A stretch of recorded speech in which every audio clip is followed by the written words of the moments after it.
વિનય news ધારી ચેનલમાં આપનું હાર્દિક સ્વાગત છે। જોઈએ આજના મહત્વના સમાચાર।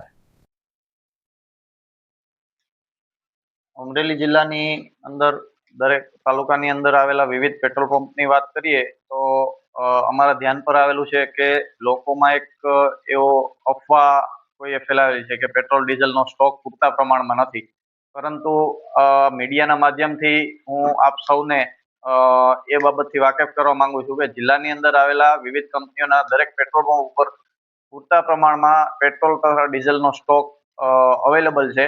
આથી જાહેર જનતાને વિનંતી કરવા માંગુ છું કે કોઈએ અફવાઓથી ગેરમાર્ગે દોરાવું નહીં અને પોતાના વ્હીકલની અંદર મોટરસાયકલ હોય કે ફોર વ્હીલ હોય કે ટ્રેક્ટર જેવા એગ્રીકલ્ચરના વ્હીકલ હોય એના માટે જિલ્લાની અંદર પૂરતો સ્ટોક્સ અવેલેબલ છે પેટ્રોલ ડીઝલનો, અને તમામ પેટ્રોલ પંપ ઉપરથી આનું પેટ્રોલ ડીઝલનું વિતરણ હાલ શરૂમાં છે।